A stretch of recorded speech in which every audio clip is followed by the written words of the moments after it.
World war 2। ठीक है, तो देखो वर्ल्ड वॉर 2 का बैकग्राउंड पहले थोड़ा सा समझना पड़ेगा। अभी हमने लास्ट लेक्चर तक क्या देख लिया, बहुत डिटेल में हमने समझ लिया कि भाई कैसी क्या कंडीशंस वगैरह चल रही थी, है ना। सबसे पहले रीजन क्या था, लीग ऑफ नेशंस का फेलियर। जापान ने चाइना पे अटैक किया, लीग ऑफ नेशंस कुछ नहीं कर पाया। इटली ने इथोपिया पे अटैक किया, लीग ऑफ नेशंस कुछ नहीं कर पाया। ठीक है, अब क्या हो गया, धीरे धीरे धीरे धीरे जो यहाँ पे जर्मनी में एडोल्फ हिटलर, ये हमने पूरा नाजीज में पढ़ लिया था, ये ज्यूइस को परसिक्यूट करने लगे। आप लोगों ने सुना होगा famous gas chamber.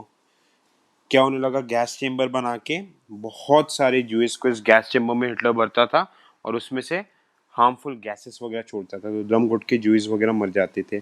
Race test, gene test, इस तरीके की चीज़ें वगैरह होने लगे। अब हमने क्या देखा, जर्मनी और जापान ने एंटी कमिंटर्न पैक्ट साइन कर लिया था कि भाई कम्युनिज्म को स्प्रेड करने से रोकना है।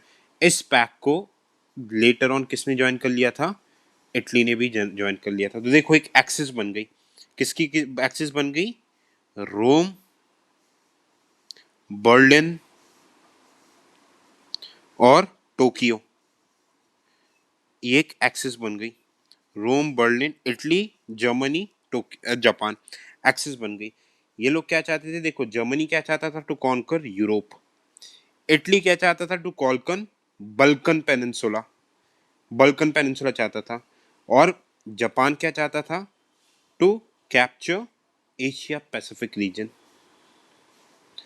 ठीक है, अब देखो ऐसा माहौल बन गया, ये 1936 35 37 तक ये स्ट्रॉन्ग कंट्रीज बन के खड़े हो गए। यहाँ पे एकदम अब देखो फ्रांस धीरे धीरे चिल्ला चोट करने लगा कि भाई इनका एक्सेस बन रहा है, कुछ करो। ना ब्रिटेन को कुछ मतलब था, ना ही यूएसए को दूर दूर तक मतलब नहीं था। हाँ, इकलौती एक कंट्री थी जो कि फ्रांस की चीजों को समझ रहा था, वो था यूएसएसआर। क्यों, क्योंकि इन सब ने anti communist anti communism pact sign करके रखा था। अब देखो first victim of aggression fascism, dictatorship का एग्रेशन कहां पे हुआ, स्पेन। ध्यान से समझना, ये वर्ल्ड वॉर 2 का बैकग्राउंड चल रहा अभी, मतलब देखो धीरे धीरे धीरे धीरे वॉर कैसे लगेगा अभी। स्पेन, ठीक है, स्पेन में क्या हो गया कि वहां पे पॉपुलर गवर्नमेंट थी, डेमोक्रेटिक गवर्नमेंट थी, बिग मेजोरिटी से, है ना स्पेन में। पर यहाँ पे स्पेन में भी फैसिस्ट फोर्स थी, फेसिज्म था and it was led by general Franco, general Franco. अब क्या किया, यहाँ पे जनरल फ्रैंको ने पॉपुलर इलेक्टेड गवर्नमेंट को कूप करने की, मतलब एक तरीके से जीतने की कोशिश की, है ना। अब जनरल फ्रैंको ने क्या डिक्टेटरशिप कल्चर लेके आ रहे थे against democratically elected government. General Franco ने किसकी हेल्प मांगी, इटली एंड जर्मनी। और ये इन लोगों ने तुरंत जनरल फ्रैंको को हेल्प सेंड किया। ठीक है, और यहाँ पे जो स्पेन की गवर्नमेंट थी, रिपब्लिक गवर्नमेंट, इनने ब्रिटेन प्लस यूएसए से भी मदद मांगी कि भाई फेसिज्म हम में ओवरटेक करने की कोशिश कर रहा है। बट ब्रिटेन, यूएसए, फ्रांस ने हेल्प नहीं किया, इन्होंने बोला कि भाई इनका इंटरनल मैटर्स है, क्या ही हमें स्पेन से क्या फायदा लेना, हम अपनी कॉलोनी संभाले। ठीक है, सिर्फ उस टाइम पे यूएसएसआर ने रिपब्लिक्स को सपोर्ट किया। पर क्योंकि देखो ये रिपब्लिक थे, कम्युनिस्ट नहीं थे, तो यूएसएसआर ने भी बहुत लिमिटेड ग्राउंड पे एक तरीके से हेल्प वगैरह किया था, है ना। तो इस वजह से फाइनली क्या हो गया, Franco bought fascism in Spain and this government of Franco was easily accepted by Britain, USA and France. इनको मतलब ही नहीं था ज्यादा, फ्रांस को करना पड़ा, पर ब्रिटेन यूएसए को लगा भाई स्पेन इतना दूर है, हमें क्या करना। यूएसए को भी लगा भाई इतने दूर यूरोप है, इनको आपस में लड़ने दो, हमें नहीं करना। And this was the first spread of fascism और Nazi ideology over any country in Europe. तो इस इवेंट को ऑफन हम क्या बोलते हैं, dress rehearsal for the bigger war in new age new weapons. ठीक है, ड्रेस रिहर्सल था for the greater drama to be displayed on ample's stage, ठीक है, ड्रेस रिहर्सल टाइप का हो गया बड़े नौटंकी के लिए, ऐसे टर्म्स वगैरह में बोला गया था इसे, है ना। इसी के साथ क्या हो गया, इनने क्या किया 35-36 तक स्पेन में ले गया, स्पेनिश सिविल वॉर वगैरह हो गया। 37 तक हमने क्या देखा, जापान ने भी अपने एग्रेसिवनेस को टेस्ट किया मंचूरिया पे, और चाइना पे 1937 में अटैक कर लिया। अब इसी वजह से इन तीनों कंट्रीज ने क्या देख लिया भाई, लीग ऑफ नेशंस और जो अलाइड फोर्सेस है हमारा कुछ करने नहीं वाली। एक टेस्ट हो गया, तो इन लोगों की हिम्मत और ज्यादा बढ़ गई, अब और ज्यादा गड़बड़ करना शुरू करेंगे ये लोग। यहाँ पे देखो इंग्लैंड की भी हालत सही नहीं थी, इंडिया में गदर हो रहा था, दूसरे का इथोपिया में गदर हो रहा था, हर जगह गदर चल रहे थे, है ना। अब आगे क्या हुआ, ऑस्ट्रिया का भी दिमाग खराब था, ऑस्ट्रियन एम्पायर भी तोड़ दिया था। तो क्या हुआ, ऑस्ट्रिया में जो नाजीज थे, ऑस्ट्रिया में भी पॉपुलरली इलेक्टेड डेमोक्रेटिक गवर्नमेंट थी, तो ऑस्ट्रियन नाजीज जो थे इनने एडोल्फ हिटलर को बुलाया। एडोल्फ हिटलर एडोल्फ हिटलर को इनवाइट किया कि भाई आप आइए और ऑस्ट्रिया में नाजिज्म लेके आइए। तो Hitler March towards Austria and 1938 मार्च में जर्मनी एनेक्स्ड ऑस्ट्रिया, ऑस्ट्रिया को अपने अंदर लेके आ गया और ऑस्ट्रियन नाजीज के हाथ में रियल पावर दे दी। तो एक और ऑस्ट्रियन ने भी वापस से जर्मन्स को ज्वाइन कर लिया, ठीक है। अब क्या हो गया, सबसे शेमफुल अपीजमेंट कौन सा था, चेकोस्लोवाकिया करके एक स्टेट था। चेकोस्लोवाकिया में क्या किया, हिटलर और मुसोलिनी ने फेसिज्म लाने की कोशिश की, ठीक है। चेकोस्लोवाकिया में हिटलर और मुसोलिनी ने फेसिज्म लाने की कोशिश की, एलाइड फोर्सेस ने यहाँ पे भी कुछ नहीं किया, फ्रांस ब्रिटेन ने यहाँ पे भी कुछ नहीं किया। इसके बदले 1938 में म्यूनिच करके एक जर्मनी में सिटी है, इसको हम बोलते हैं म्यूनिच पैक्ट। हिटलर, मुसोलिनी और फ्रांस और ब्रिटेन के लीडर्स मिले, इनने बोल दिया ठीक है Czechoslovakia would be a part of Germany. अब देखो यहाँ पे क्या हो रहा है, हिटलर जो कर रहा, ऑस्ट्रिया भी आ गया, स्पेन भी आ गया, फिर साथ ही साथ क्या आ गया, चेकोस्लोवाकिया भी आ गया। इसको लगा कि भाई ये लोग तो रेजिस्ट कर ही नहीं रहे, सिर्फ और सिर्फ यूएसएसआर ने रेजिस्ट किया था। यूएसएसआर ने रेजिस्ट किया था, तो यूएसएसआर को म्यूनिच पैक्ट में बुलाया ही नहीं गया, म्यूनिच पैक्ट में यूएसएसआर को इनवाइट किया ही नहीं गया, ठीक है। तो देखो इसके वजह से क्या होने लगा, जर्मनी की हिम्मत और ज्यादा बढ़ने लगी, जर्मन्स और ज्यादा एग्रेसिव होने लगे। तो अनऑफिशियली वर्ल्ड वॉर पहले ही शुरू हो गया, बात समझना, वर्ल्ड वॉर टाइप पहले ही शुरू हो गया, पर एक साइड से जर्मन एग्रेशन, वर्ल्ड वॉर के पहले जर्मन एग्रेशन शुरू हो गया था, ठीक है। ब्रिटेन, फ्रांस, ये लोग सब अभी इग्नोरेंट मोड पे चल रहे थे, ठीक है। अब क्या हुआ, जैसे वर्ल्ड वॉर वन में आप लोगों ने याद किया, या मतलब जैसे ट्रीटी ऑफ वर्साइल्स में बात हुई है, तुम डैंजिंग पोर्ट की, डैंजिंग पोर्ट की बात की गई थी, और it was under the control of Poland.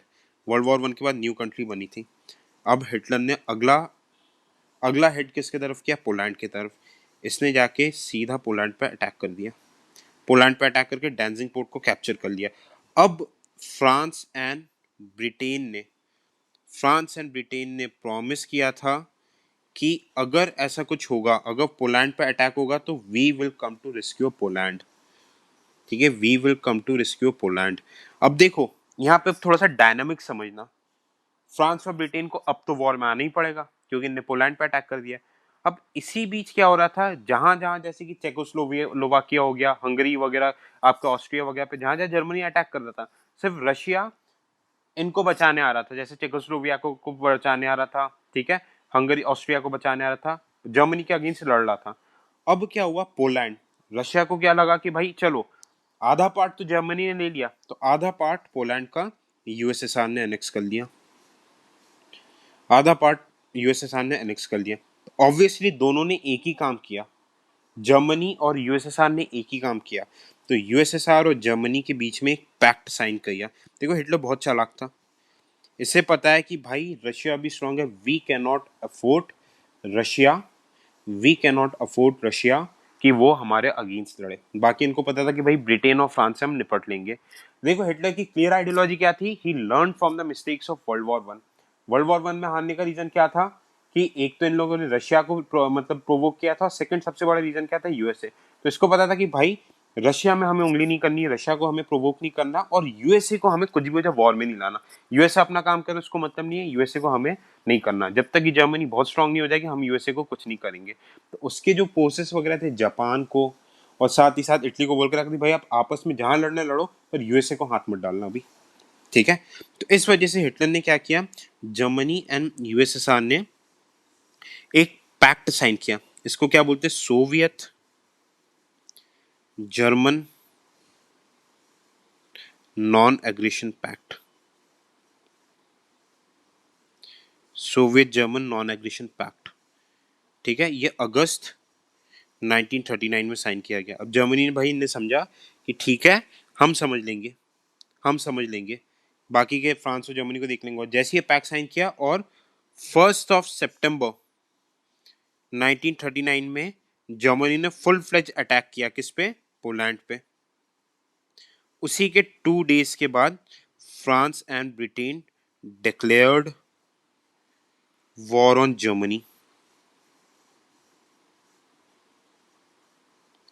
France and Britain declared war on Germany, and this led to official beginning of World War II.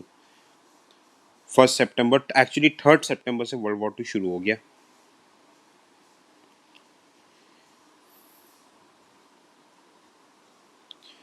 Germany Germany इनको डैंजिंग पोर्ट वापस पहले लिया इन लोगों ने, फिर सोवियत के साथ नॉन एग्रेशन पैक्ट साइन कर लिया 10 साल के लिए कि जर्मनी और सोवियत यूनियन एक दूसरे पे 10 साल तक अटैक नहीं करेगी।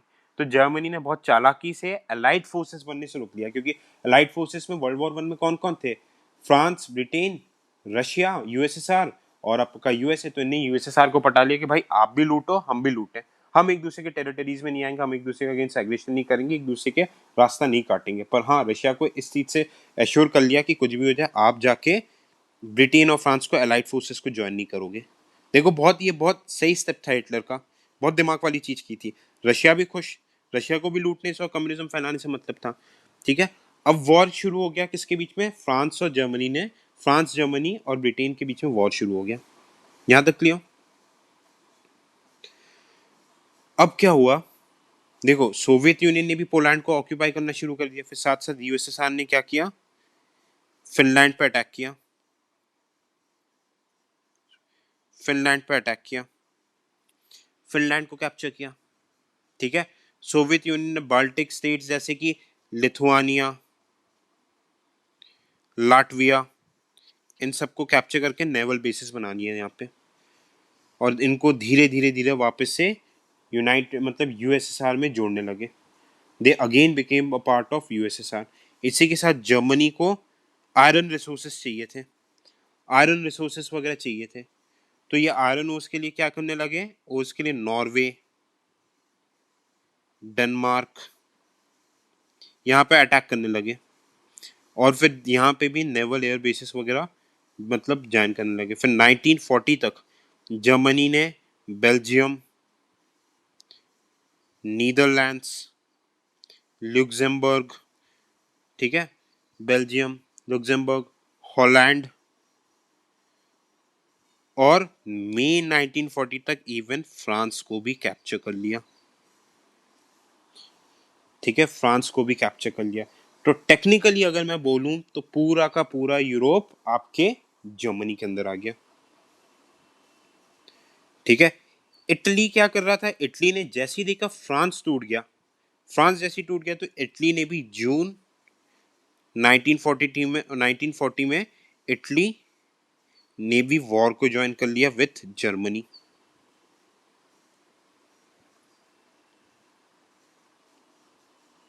यहां तक बात समझ में आई।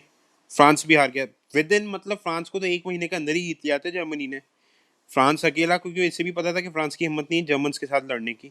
और नाजीज देखो, आप तरीका देख रहे थे नाजीज के, मतलब बच्चों को, सोल्जर्स को कैसे प्रिपेयर कर रहे थे, कौन सी फोर्स लड़ पाएगी नाजीज के अगेंस्ट में, है ना।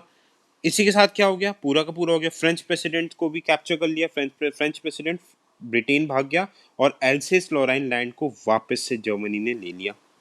ठीक है, फ्रांस लड़ ही नहीं पाया था, एक्चुअली में टेक्निकली स्पीकिंग फ्रांस लड़ ही नहीं पाया था। अब क्या हुआ, ये टोटल जो कर्नल चार्ल्स करके एक थे, नाम जानना जरूरी नहीं, कर्नल कर्नल चार्ल्स करके ब्रिटिश आर्मी ऑफिसर थे, वो भी नहीं लड़ पाए और वो वापस से ब्रिटेन भाग गए। अब देखो 1940 जून के बाद जर्मनी की आंखें किस पे पड़ी? इकलौता बड़ा बड़ा बड़ी पावर बची थी ब्रिटेन।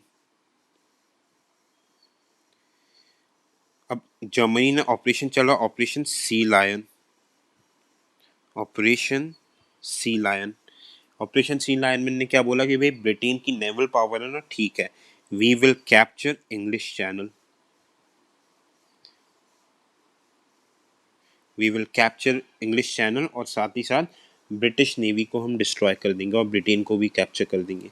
अब देखो जर्मनी ने क्या किया, एयर स्ट्राइक्स किया ब्रिटेन लंदन के ऊपर। Germany did air strikes on London. अब साथ ही साथ क्या हुआ, देखो ब्रिटेन की उस टाइम पे नेवी थी, ब्रिटिश नेवी ने रिटेलिएट किया।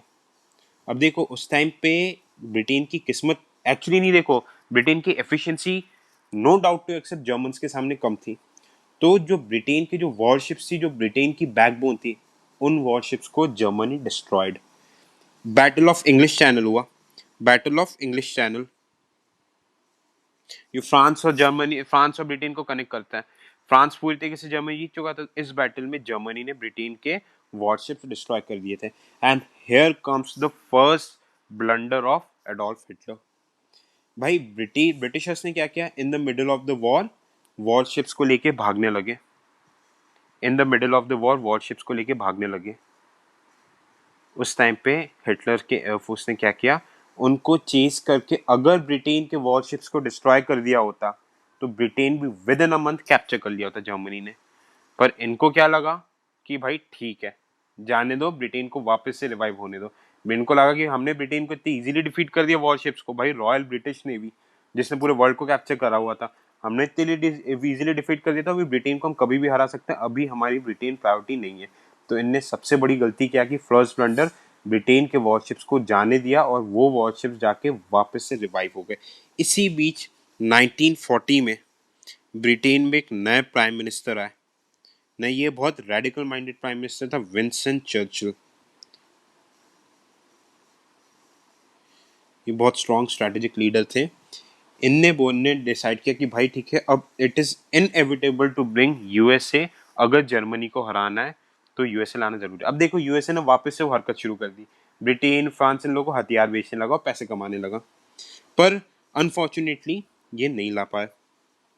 ठीक है, फिर क्या हो गया, ब्रिटिशर्स ने भी मतलब बॉम्बार्डमेंट जर्मन सिटीज पे किया और ये जर्मन्स ने भी बॉम्बार्डमेंट किया, तो इसको हम ओवरऑल क्या बोलते हैं, बैटल ऑफ ब्रिटेन। जर्मन्स ने देखो सबसे बड़ी गलती क्या कर दी, जर्मन्स ने गलती ये कर दी कि इनको क्या लगा कि भाई ब्रिटिशर्स को हम हरा सकते हैं, तो इनके वॉरशिप्स को ऑपरेशन जो इनका सी लाइन था इसको कंप्लीट नहीं करने, क्या कि हम बाद में कभी भी देख लेंगे। उस टाइम पे एक्चुअली दिमाग खराब हो गया था हिटलर का, उस 1940 में ये हर जगह जीतने लगे, तो इससे लगा कि भाई अब जब हम सब जीत ही रहे हैं तो वाई शुड वी स्पेयर, किसको किसको किसको नहीं छोड़ना चाहिए, जल्दी बताओ। यू यूएसएसआर, सोवियत यूनियन को हम क्यों छोड़े। और हिटलर डिसाइडेड कि भाई इतने बड़े कंट्री को हम अकेले जीत लेंगे, तो he shifted his priority from Britain to USSR. In the meanwhile यहाँ पे इटली ने भी हरकतें करना शुरू कर दी। इटली ने भी हरकतें करना शुरू कर दी। क्या हरकतें करना शुरू कर दी, इटली ने भी, इटली अटैक्ड सोमालिया, सूडान, ठीक है, इजिप्ट, मतलब ब्रिटेन की कॉलोनीज को ही छुड़वाने लगा। और यहाँ पे जर्मन ट्रूप्स की भी मदद थी। यहाँ पे देखो डेजर्ट फॉक्स बोलते हैं general Rommel, general Rommel, he was also called desert fox. इसने भी बैटल ऑफ एल अलामीन लड़ा था। देखो पहले एमपीपीएससी वगैरह में ऐसे क्वेश्चंस, यूपीएससी में 1970s 80s में ऐसे क्वेश्चंस पूछते थे कि बैटल ऑफ एल अलामीन, पर ऐसे अभी अभी इम्पैक्ट, स्ट्रेटेजीज, एडमिनिस्ट्रेशन, इन सब के ऊपर पूछते हैं। एग्जैक्ट बैटल्स के ऊपर फैक्चुअल क्वेश्चन यूपीएससी ने लास्ट 20 ईयर्स से पहले ही पूछना छोड़ दिया। हाँ, एमपीपीएससी वगैरह जो लोग कर रहे हो, जो अदर स्टेट पीसीएस वगैरह कर रहे हो, उनके लिए बैटल ऑफ एल अलामीन क्या था, डेजर्ट फॉक्स को बोलते हैं, कैसे करके बैटल लड़ा था, कैसे करके अलाइड फोर्सेस को बेवकूफ बनाया था, टैंक चलाता था, मैंने शायद से क्लास में स्टोरीज आपको सुनाई है। ठीक है, पर ये यूपीएससी के पॉइंट ऑफ व्यू से इट इज नॉट रेलेवेंट। बात समझ में आई? ठीक है, तो देखो इटली पे कैप्चर करने लगा। अब क्या हो गया, ट्रिपैटी एग्रीमेंट हो गया जर्मनी जापान इटली में। यहाँ पे जापान भी एक्सपैंड करने लगा। जापान भी धीरे धीरे धीरे जो भी पैसिफिक ओशन के आइलैंड से इनको कैप्चर करने लगा। अब साथ ही साथ क्या होने लगा, हंगरी बल्गेरिया रोमानिया ये सब छोटे छोटे कंट्रीज भी जर्मन ट्रूप्स को ज्वाइन करने लगे, क्योंकि जर्मनी सबको कैप्चर करने लगा। तो एक कंडीशन से क्या हुआ, बाय द जून 1941, जून 1941 में क्या हुआ, अपार्ट फ्रॉम न्यूट्रल स्टेट्स कौन थे, टर्की, स्विट्जरलैंड, स्वीडन, ठीक है, स्पेन, इन सब के अलावा whole Europe was under the control of Germany, except Britain also. Britain and Russia. Russia तो जर्मनी का दोस्त बन के बैठा हुआ था। अब देखो यहाँ पे एक और सेकंड ब्लंडर ऑफ हिटलर।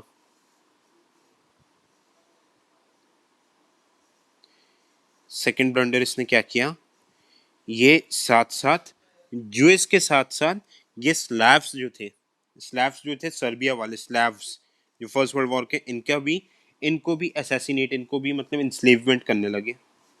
तो ये ऑब्वियसली यूएसएसआर को अच्छा नहीं था। यूएसएसआर ने बोला कि भाई आपको यूएस के साथ जो करना करो, स्लैव्स नेशंस तो यूएसएसआर के पार्ट है ना, स्लैव्स को आप क्यों स्लेव बना रहे हो। तो हिटलर ने क्या किया, एक ऑपरेशन चलाया, operation Barbarossa, Barbarossa, operation Barbarossa, जहां पे Germany tried to capture whole USSR को कैप्चर करने की कोशिश की थी और इनने आर्मी भेज दी। अब इसका फेट सभी को पता है, इनको देखो बहुत अच्छे से पता था। रशिया ने ये एक्सपेक्ट नहीं किया था यूएसएसआर ने कि जर्मनी हम पे अटैक करेगा, पर देखो इन्हें ये लगा कि भाई ठीक है, हम अगर इन पे अटैक करेंगे तो पूरा का पूरा यूरोप हम जीत लेंगे। और ये इसका सेकंड हिस्टोरिक ब्लंडर था।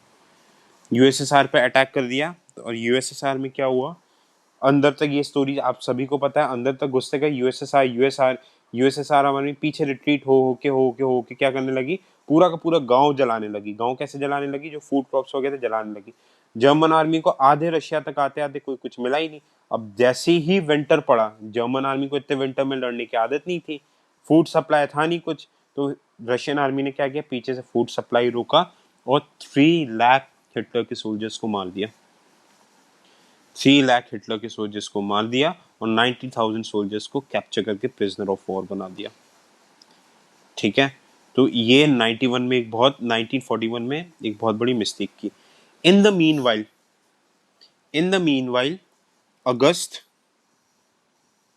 1941 में यूके पीएम और यूएस प्रेसिडेंट ने एक अटलांटिक चार्टर साइन किया। अटलांटिक चार्टर, देखो यूएसए वॉर में नहीं आया अभी, है ना, माइंड इट। अटलांटिक चार्टर साइन किया, इनने बोला कि भाई ठीक है, we will give full rights for to the people to choose their own government. तो तुरंत अटलांटिक चार्टर के बारे में क्या कौन बोले, महात्मा गांधी बोले। महात्मा गांधी पंडित नेहरू ने क्या बोला, भाई ठीक है, अटलांटिक चार्टर में आप क्या बोल रहे हो कि आप टोटली सारे कॉलोनीज को राइट्स दोगे to choose their own government. तो ब्रिटिशर्स को बोला आप आइए, आप यहाँ से जाइए हमारे कंट्री से। बट विंस्टन चर्चिल ने इसको फुटेज नहीं दिया। Winston Churchill what he said, the Atlantic charter is only for German colonies, German colonies. ठीक है, तो ये सेकंड मिस्टेक हो गई। यहाँ पे हिटलर को पहली बार रशिया से डिफीट मिला, इसके पहले हिटलर हार ही नहीं रहा था कहीं पे, पहली बार डिफीट मिला। तो हिटलर ये, अब देखो हिटलर को पता था यार कि भाई नेपोलियन ने भी वो गलती की, वो पहले ही सोच के रखा था, उसने भी देखो जानते वो गलती की, तो इसे बेवकूफ़ी बोलते हैं हिटलर की। इसी बीच दिसंबर 1947 में, नहीं दिसंबर 1941 में जापान का हो गया था दिमाग खराब। जापान ने क्या किया कि इसने Singapore, Indonesia, Burma, Malaysia, Thailand, Philippines, सब पे जापानीज का कंट्रोल आ गया था। तो इनको लगा कि भाई जब हम सारे कंट्रीज को हरा सकते हैं, तो पैसिफिक ओशन में एक और आइलैंड था हवाई आइलैंड। हवाई आइलैंड पे एक जगह था Pearl Harbor, US military base. यहाँ पे ये लोग भाई मस्त वेकेशंस मना रहे थे। इनने बोला कि भाई जब हम सबको जीत रहे हैं तो ये यूएसए को क्यों छोड़े। जर्मनी के हिटलर के लाख मना करने के बाद भी General Tojo launched air strike on USA Pearl Harbor. तो जैसे ही स्ट्राइक किया तब तो चलो 20-30 हजार सोल्जर्स मार दिए इनने, बट ये beginning of end of axis powers था, that USA joined USSR Britain to form a grand alliance. France तो था ही नहीं, to form a grand alliance. अब इन लोगों ने डिसाइड किया कि भाई अब हमें जर्मनी को रोकना पड़ेगा। अब देखो हिटलर फिर से पागलपना किया एक और उसने। जो बची कुची फोर्सेस थी उसको इसने, देखो अब दो फ्रंट हो गए थे वॉर के, एक वेस्टर्न यूरोप था और एक ईस्टर्न यूरोप था। वेस्टर्न यूरोप में ब्रिटेन के साथ जर्मनी लड़ रही थी और ईस्टर्न यूरोप में रशिया में हार गया था। तो Hitler again did a blunder. इसने क्या किया, जुलाई जुलाई 1942 में वेस्टर्न ट्रूप्स को मोबिलाइज किया और वापस से रशिया पे अटैक किया। इसको बोलते हैं बैटल ऑफ स्टालिन ग्रैड। क्योंकि इसे पता था भाई यूएस के आने से घबरा गए थे सब लोग, तो वापस से जर्मन सोल्जर्स को प्रिजनर ऑफ वॉर बना लिया और जर्मन सोल्जर्स को पूरा कैप्चर करके मार दिया गया। सेम चीज हुई यहाँ पे। अब हिटलर अब वॉर का पूरा रोल पलटने लगा। अब देखो यूएसएसआर ने क्या बोला, यूएसएसआर ने क्या बोला, ब्रिटेन और यूएस से बोला कि आप सेकेंड फ्रंट खोलो, सेकेंड फ्रंट खोलो वेस्टर्न यूरोप का। तो यूएसए और ब्रिटिश आर्मी ने सेकेंड फ्रंट 1942 में खोल दिया। ठीक है, यूएसए और ब्रिटिश आर्मी ने सेकेंड फ्रंट खोला और फिर धीरे धीरे धीरे धीरे धीरे धीरे जर्मन्स को हराने लगे। जर्मन्स को धीरे धीरे धीरे धीरे धीरे वेस्टर्न कंट्रीज वगैरह जो डेनमार्क बेल्जियम ये सब पोर्तुगल वगैरह जो जर्मन्स कैप्चर करने लगे तो वहां से खींचा जाने लगा, जर्मन्स को हारने लगी। अब इसी के साथ क्या हुआ, ये तीन फोर्सेस यूएसए ब्रिटेन और यूएसएसआर की फोर्सेस ने इटली पर अटैक किया। अब इटली कुछ था ही नहीं एक्चुअली में। देखो मेन चीज क्या थी कि ब्लैक सी पे कंट्रोल, इटली अकेले संभाल नहीं पा रही थी। जर्मनी नहीं होती तो वॉर चल ही नहीं पाता है। तो इन लोगों ने सबसे पहले सितंबर 1943 में इटली को सरेंडर करवाया। इटली सरेंडर्ड और मुसोलिनी को एग्जीक्यूट कर दिया। इन the meanwhile Bulgaria Hungary Romania को भी लिबरेट कराया जाने लगा। ठीक है, अब एक यूएस के जनरल थे जनरल डी एजनहोवर। 19 जून 1944 इस ऑपरेशन को ऑपरेशन डी डे बोला जाता है। डी डे यहाँ पे इनने क्या किया, फ्रांस को लिबरेट कराया जर्मन से। France was liberated. और साथ ही साथ फ्रांस में क्या होने लगा, फ्रांस को जैसे ही लिबरेट करवाया यहाँ से ईस्टर्न फ्रंट से Soviet army entered Berlin. Soviet army entered Berlin और 30 अप्रैल 1945 में हिटलर कमिटेड सुसाइड। हिटलर ने रिवॉल्वर से खुद को गोली मार ली। 30 अप्रैल, डेट याद रखना इंपॉर्टेंट है। 30 अप्रैल 1945 में हिटलर ने सुसाइड किया। Hitler suicided. फिर क्या किया गया, एक पोस्टडैम कॉन्फ्रेंस हुआ। पोस्टडैम कॉन्फ्रेंस हुआ। इस पोस्टडैम कॉन्फ्रेंस में जर्मनी को वॉल ऑफ जर्मनी बना दी गई। वॉल ऑफ जर्मनी, यहाँ पे ईस्टर्न एंड वेस्टर्न जर्मनी बांट दिया गया। Eastern and western Germany. ठीक है, अभी यहाँ पे थोड़ा होल्ड करते हैं अपन, इसके बारे में अपन बाद में देखेंगे, पहले वॉर तो खत्म हो जाने दो। पोस्टडैम कॉन्फ्रेंस हो गई जिसमें जर्मनी की मिलिट्री पावर वगैरह कम कर दिया गई, है ना। इकलौता यहाँ पे एक नेशन बचा हुआ था जापान, ये अलग नहीं मान रहा था। तो यहाँ पे क्या किया गया, 1945 में यूएस ने बहुत नंबर ऑफ कॉन्फ्रेंसेस कराए। जापान को बोला कि भाई आप कर दो अब सरेंडर, जापान सरेंडर नहीं किया। तो व्हाट डिड 6 अगस्त एंड 9 अगस्त में हिरोशिमा एंड नागासाकी में, हिरोशिमा नागासाकी में एटम बम भेजा गया। It was the worst and most unfortunate event in the history of humanity. US was also force. अब देखो, यूएस ये बम पहली मारने वाला था, पर जो फ्रैंकलिन डी रूजवेल्ट प्रेसिडेंट था, फ्रैंकलिन डी रूजवेल्ट यूएस का प्रेसिडेंट था, he considered humanity above all. इन्होंने बोला कि भाई ऐसा बम हम सिविलियंस पे मार ही नहीं सकते, थोड़ा और टाइम लगेगा, हम जापान को सरेंडर करवा देंगे, है ना, पर ये बम मारने के लिए बिल्कुल भी मना किया। ठीक है, अब अनफॉर्चुनेटली जो रूजवेल्ट को हार्ट अटैक आया और सैन फ्रांसिस्को में रूजवेल्ट की in the term of office death हो गई। तो यूएसए का जो उस टाइम पे वाइस प्रेसिडेंट था, हैरिस ट्रूमैन, ये बदमाश आदमी था। इसने तुरंत जाते साथ ही ऑर्डर निकाला कि हिरोशिमा और नागासाकी पे न्यूक्लियर बॉम्ब फेंकिए। तो ट्रूमैन के नाम पे ही दो बॉम्ब के नाम रखे गए थे, fat man and little boy. ये हालांकि रेलेवेंट नहीं है, पर पता पता रख लो, पता नहीं कब क्या काम आ जाए। ठीक है, फैटमैन और लिटिल बॉय, और जापान सरेंडर हो गया। और इसमें आइंस्टाइन ने पहले ही प्रेडिक्ट किया था। आइंस्टाइन बहुत इंपॉर्टेंट था, बोलते कि साइंस का मिसयूज नहीं होना चाहिए। ठीक है, जैसे ही बोला जाता है कि वर्ल्ड वॉर टू में मतलब न्यूक्लियर अटैक हुआ था जापान पे, तो आइंस्टाइन इस इम्पैक्ट को देख के पागल हो गया। तो इसने बहुत फेमस स्टेटमेंट आइंस्टाइन ने कोटेशन दिया था, जिसको आपको कई बार ऐसे वगैरह में यूज किया जाता है।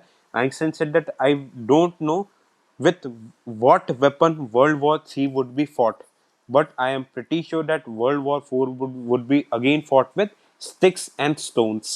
मतलब अगर वर्ल्ड वॉर 3 हुआ तो न्यूक्लियर वेपन के इम्पैक्ट से बोला कि वर्ल्ड पूरे तरीके से खत्म हो जाएगा। ठीक है, दिस क्या, हाँ आइंस्टाइन के स्टेटमेंट, चलो लिख लो इसे। I don't know with what weapons, with what weapons world war 3 would be fought. ये वर्ल्ड वॉर 2 के खत्म होने के बाद बोला। I don't know with what weapons World War III would be fought, but World War IV would be fought with sticks and stones. मतलब world वापस से हजारों साल पीछे चली जाएगी। इन स्टेटमेंट को अपन को ऐसे वगैरह में यूज करना पड़ता है। And final this word the end to world war 2। ये थे इवेंट्स, यहाँ पे एंड हुआ वर्ल्ड वॉर 2 का।